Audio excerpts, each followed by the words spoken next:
అదే RTV app వార్తల్ని క్షణాల్లో చదివే అవకాశం ఉంటుంది. ఒక న్యూస్ పేపర్, ఒక టెలివిజన్ ఛానల్ మీ చేతుల్లో ఎప్పుడూ ఉంటాయి. పెండింగ్లో ఉన్నటువంటి స్కాలర్షిప్ ఫీజు రియంబర్స్మెంట్ విడుదల చేయాలనేసి నల్గొండ కలెక్టర్ ఆఫీస్ ముందు ధర్నా నిర్వహించడం జరుగుతుంది.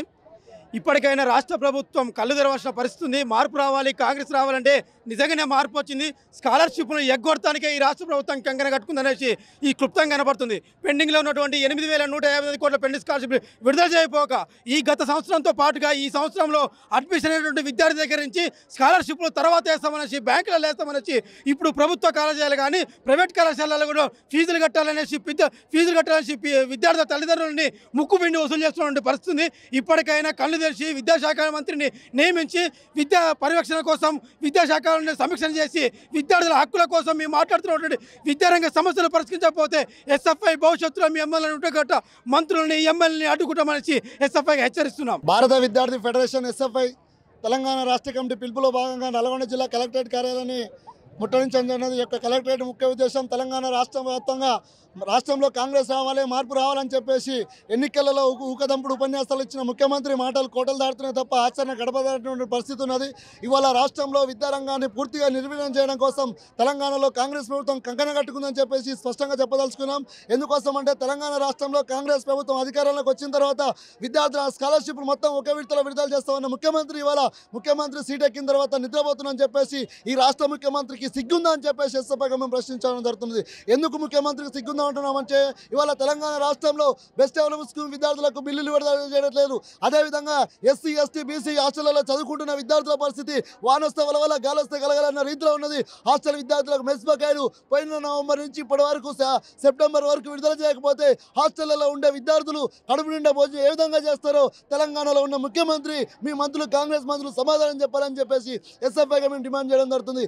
తక్షణమే బకాయిలో ఉన్న మెస్ కస్టమరీ ఛార్జీలు విడుదల చేయాలి. స్కాలర్షిప్లు 8,158 కోట్ల స్కాలర్షిప్ విడుదల చేయాలని చెప్పేసి ఎస్ఎఫ్ఐగా మేము డిమాండ్ చేయడం జరుగుతుంది.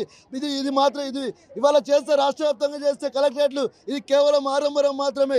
భవిష్యత్తులో విద్యార్థులకు తలుచుకుంటే ఈ కాంగ్రెస్ ప్రభుత్వాన్ని కూకటి వేలతో లెక్కిస్తారని చెప్పేసి ఖచ్చితంగా ఏదైతే స్కాలర్షిప్ ఫీజు రింబర్స్మెంట్ విడుదల చేయకపోతే, అదేవిధంగా హాస్టల్ విద్యార్థుల మెస్ ఛార్జీలు బెస్ట్ స్కూల్ బిల్లులు విడుదల చేయకపోతే గత బీఆర్ఎస్ ప్రభుత్వానికి ఏదైతే గది పట్టిందో తిరిగి మళ్ళీ కాంగ్రెస్ ప్రభుత్వానికి అదే గది పడుతుందని చెప్పేసి విద్యార్థులతో పెట్టుకున్న ప్రభుత్వాలు బతికి బట్టగట్టలేదన్న చరిత్రను కాంగ్రెస్ ప్రభుత్వం రేవంత్ రెడ్డి మర్చిపోదని చెప్పేసి తక్షణమే సమస్యలు పరిష్కరించాలి. విద్యాశాఖ మంత్రి నియమించాలి.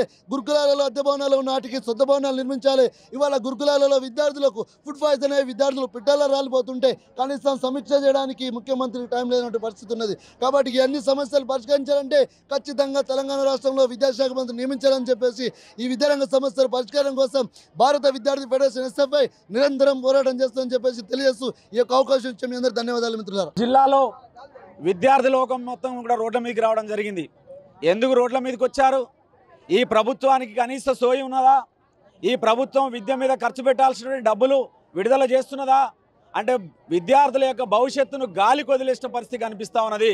ఇవాళ ఫీజు రియంబర్స్మెంట్ లేక పైకి చదువు పోవాలనంటే ఎక్కడ కూడా సర్టిఫికెట్లు ఇచ్చేటువంటి పరిస్థితి లేదు. అట్లాగే సంక్షేమ హాస్టల్లో ఉన్నటువంటి విద్యార్థులకు కనీసం వాళ్ళకి మెస్ ఛార్జీలు రాక 7-8 నెలలు అయితే ఎట్లా నడుపుతారు? వాళ్ళకి ఏం ఫుడ్ పెడతారు? అసలు ఈ ప్రభుత్వం కనీసం ఆలోచించేటువంటి పరిస్థితి ఉన్నదా? ఈ జిల్లాకు వచ్చాడు అడ్లూరు లక్ష్మణ్ గారు సంక్షేమ మంత్రి గారిని మేమందరం కూడా అడగడం జరిగింది. ఒక్క నెలలో మొత్తం కూడా ఫీజు రియంబర్స్మెంట్, పెండింగ్ బకాయిలు, మెస్ ఛార్జీలు అన్నీ కూడా విడుదల చేస్తానని చెప్పాడు గొప్పగా మాటలు. కానీ ఏమైంది? కానీ ఎక్కడ కూడా విడుదల చేసే పరిస్థితి లేదు.